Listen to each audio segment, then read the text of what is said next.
so much more that we can do just because we're operating from this innate place of this is what I was born to do. This is what I came here to this earth to fulfill. Like, this is Mindset by Natalia, and welcome to my channel. I am bumping with enthusiasm for today's big video. Finally, I'm talking about it. The zone of excellence versus zone of genius. If you're in my close friend group, I know that I have personally given this book to you and I have made you read it because it is one of those absolutely transformational books. When I was reading it for the first time, I told everyone about it, okay? I could have been sitting next to you in a library or in a coffee shop. Like, I was gonna turn to you and be like, buy this book, it's amazing. It's probably one of my top 3 or 5 of all time. It's absolutely fantastic. So in this book, they talk about these concepts, the zone of genius, the big leap, limiting beliefs. What are all these things? If you have no idea what I'm talking about, stick around because I'm going to explain all of it. It comes from the book, The Big Leap by Gay Hendricks. This book is all about self-sabotage, limiting beliefs, thinking you're worthy enough of something. If all that calls out to you, this is the book for you. So let's break down zone of excellence versus zone of genius. When it comes to things like your career, the things that really matter in your life, oftentimes we fall into one of 2 categories. We raise up the ladder, right? And we either end up in our zone of excellence or our zone of genius. Zone of excellence is very comfort zone level, okay? You maybe had to work a bit to get there. You had to learn to sharpen your skills, but it's that thing that comes innate to you, okay? Like, you were kind of born to do that, okay? Maybe it was you were really good at sports, or you've just always been really good at school, or you've always been really great with kids. Like, something that you just think about and you're like, I'm just good at that. I was just born being a really good dancer, whatever it might be. Your zone of excellence is what I call your soul's calling and your soul's purpose. Your zone of excellence might be something that you don't really get into until later in life. Maybe your zone of excellence is something you always saw other people doing around you, but you never felt like you had the confidence to go out and do it.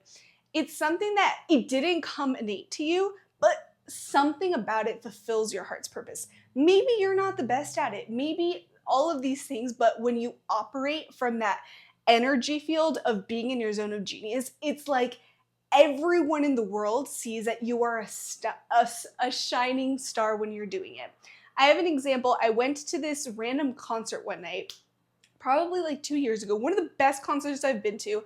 Literally had no idea who the band was. I believe their name is Phone Boy.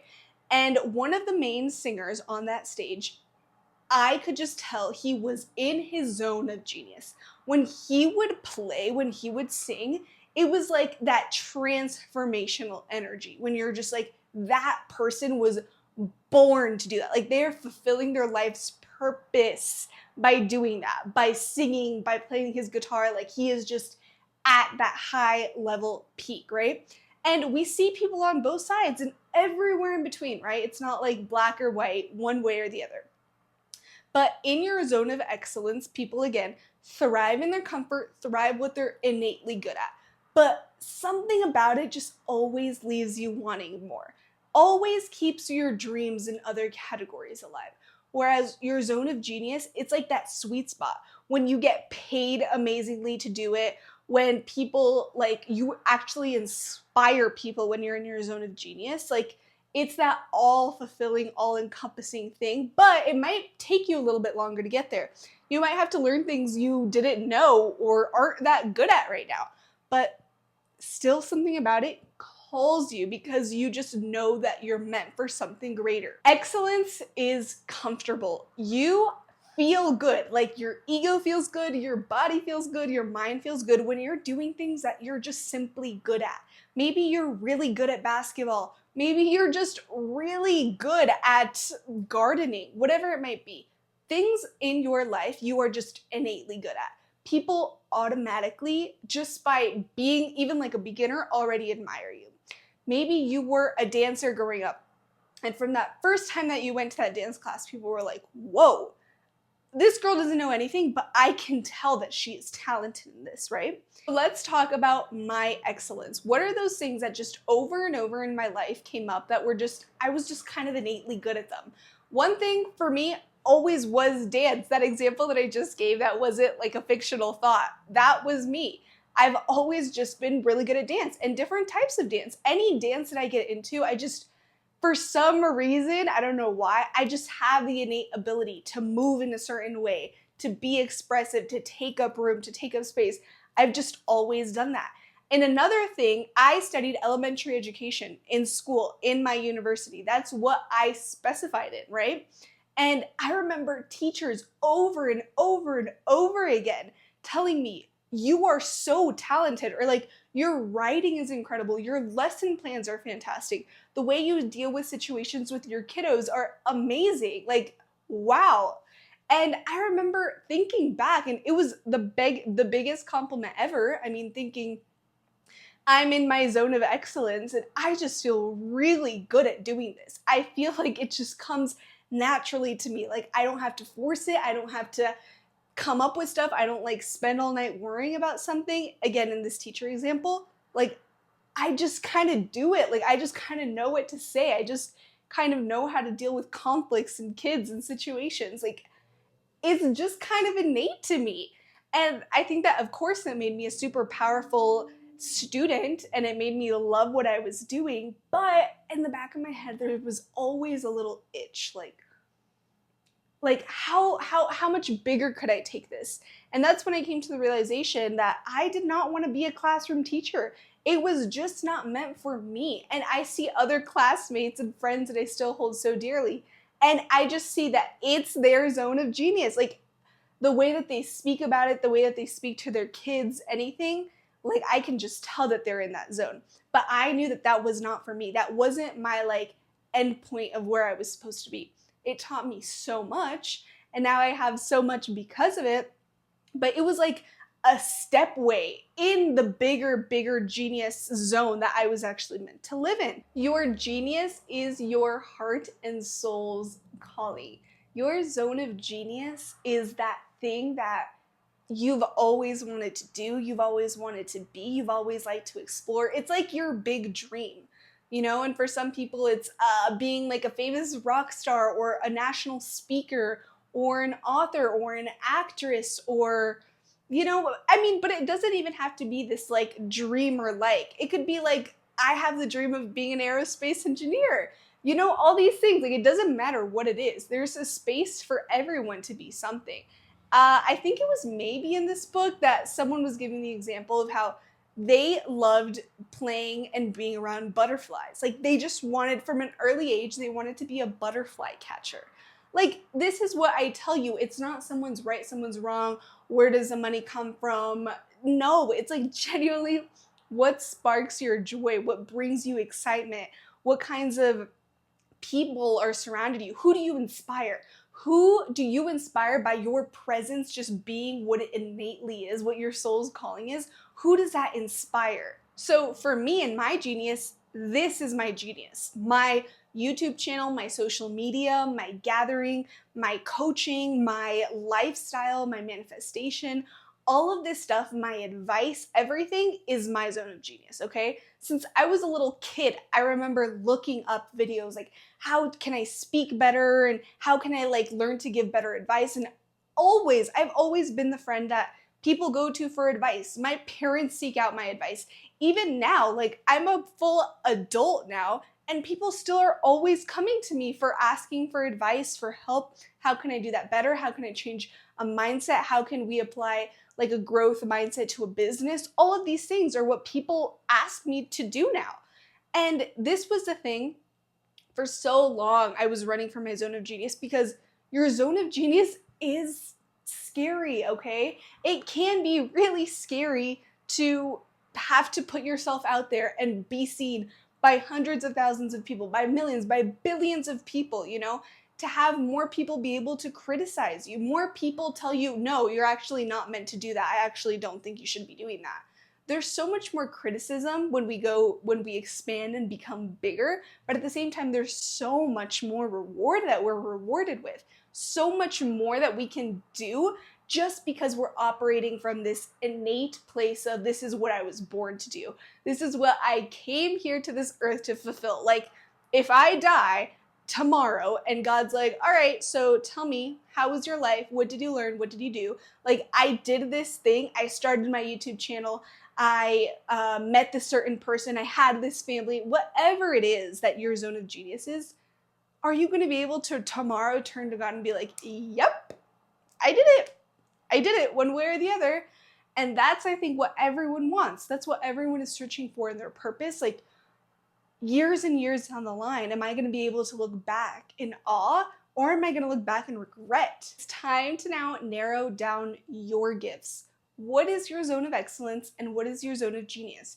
Rather than just saying, okay, what's my zone of genius? What's my life purpose? That can feel very overwhelming. Start with, what's your zone of excellence? What are the things that you are just innately gifted at? You're just amazing at. People compliment it. People compliment you about it. Like, you're constantly getting feedback that you're amazing at this certain thing. Start just making a list, like shrinking it down. What are the things you're really good at? And again, it's easy to be like this category. Like, I'm good with the guitar. I'm good at singing. But sometimes it's, I'm a really good listener. I'm like a really good friend. People just love to see how I decorate my home. Whatever it is for you, look for the tiny little things, you know? And this is what I say, your talents, you will probably know. You can be like, yep, I know that I'm good at this, I'm good at this, I'm good at this. But your zone of genius normally has all kinds of different aspects of your talents to create something bigger. So let's say I was a really good writer in high school and in college. My professors would always tell me, I love the way that you write. So right now in my social media business and everything that I'm doing, I'm not Miss #1 world's bestseller. Like, I'm not writing books, I'm not writing articles, but that's a part that is still being contributed towards what I'm doing. I can absolutely make a book. I can work on the posts that I make, on my captions. Anything that has to do with writing, I do parts of that. Same with, maybe it was, I'm really good speaking in front of a classroom. Like, I can really captivate people's attention, kids' attention. Like, you're telling me if I can capture the attention of a little kid, you think I can't grab the attention of an adult? Like, I would say that this one's way harder to get the kids' attention. So again, what are the little tiny steps that you've seen over your life that have built up to the possibility of finding that bigger purpose of yourself? This is where I get to look for patterns across your life. You may think, I have no idea what I'm supposed to do. I don't know what my zone of genius is. I don't even know what my zone of excellence is. You have had little breadcrumbs all throughout your life. You've had signals from God, from the universe, telling you that you were meant to do something, okay? Like I always say, as a kid, when you're brought to this earth, you know exactly what your purpose is. And over time, you lose it because of societal conditioning and the things that people say are possible or not possible, the limiting beliefs you carry about yourself, the shrinkage that you start having, you know, as an adult. And I think it's our life's work as adults to come back to the reality of, actually, we're meant for huge, amazing things. And it's funny how we sometimes undermine children, but at the same time, I always tend to think children are like the most innately pure beings. Like, they're the closest thing to the universe, to the source, right? So wouldn't we take their advice to know what's good for us? Like, they're so blank slate, but they know, they have that feeling. They're so in touch with their intuition. We have to listen to what our intuition says. You have received signs across your life, across different periods, across friends, through family, through experiences. You have received things. It's like you now need to go back in and be collecting all of the items that you had across your life, all these signals that came to you. Collect them and start putting them together like a puzzle. Okay, I know that I'm actually really good at drawing, but I actually really have an interest for computers, maybe. Or, oh, you know what, but I also really love comedy. Like, I love just watching it. I don't even need to go do my own set, but I just enjoy that. So look at the little parts of your life and literally treat your life like a puzzle. It does all go together, okay? The things that you did yesterday, 20 years ago, 5 minutes ago, and 10 years ago are all adding up to what you're doing now. So it's the same for the future. Like the thing, if you're so lost on where to start, you have evidence that you've gathered. You just have to put your focus towards it and be willing to accept whatever it is. Because a lot of times, like your intuition is telling you what you need to do. How long do you think I had the intuitional feeling that I should start a YouTube channel? Probably since I was like 10 years old and I was obsessed with YouTube. Like that's how long I've had it. But I didn't start it until years and years later. Why is that? It doesn't matter, if you've had limitations, if you haven't had the means, whatever. Now you have a different story. Now it's time that you get to build your own story and you get to create your own narrative. Everything in your life, when you start operating from a sense of zone of genius, flows to you. It's like God's way of giving you a gift when you're like, yes, you finally understood me. You finally heard what your intuition was calling you to do in this life. And you're just so rewarded because you actually listened. You actually listened to the internal voice inside of you that knew that you were meant for something greater. And this is what I mean, like, you cannot go wrong. Someone's zone of excellence may be your zone of genius. Someone's zone of genius may be your zone of excellence. This isn't a comparison game. This isn't like we're only debating, what's the big picture. Like I literally said, for me, my zone of genius is not being a school teacher. For my friends, it's their zone of genius. It's what they were meant to do with their lives. But does that invalidate either one of our dreams, either one of our desires? Absolutely not, because there's space for them at the table and there's also space for me at the table, Don't think of it as like competing. And even if you have a dream of becoming a big star or a musician or anything and you're like, well, there's only a limited audience. There's billions of people in the world. And you think that you're limited because there's only like 10 super famous pop stars? You can be one of them. Like, there's billions of people waiting to listen to your work. And that's another thing, when you're operating from your zone of genius, people listen to you and are in your zone, like people are literally around you, and they feel your energy and they can receive it differently. That's why maybe for some people, my channel, it resonates so deeply with them. Like they just see themselves in me. They see themselves in the examples that I give. Someone else might be absolutely called to follow someone else, or both of us. It doesn't matter. The thing is, like, when you're operating your zone of genius, everyone just comes to you. People are just attracted to you. You no longer have to chase down or like work until death or anything like that. Like you are just a free-flowing machine.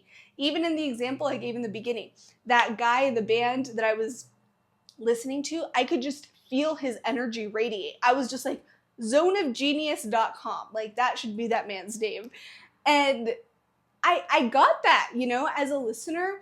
I could have listened to a band 2 nights later. I actually think I did. And do I remember that band? Do I remember that person? No, and that doesn't mean that they're bad in any way. It means that I resonated with the zone of genius that this other person demonstrated, So it's never a comparison game. It's not what's right, what's wrong. It's simply just coming down to the realization of what you innately know you are here to do, okay? And I hope that you all enjoyed this video. I loved making it. I love talking about zone of genius, zone of excellence. If you have questions, anything that you want to reach out about in this topic, we will chat it up. Let me know any questions that you have, or if you're wondering like how more to narrow down your niche or what you're really meant to do, tell me, because this stuff, chef's kiss.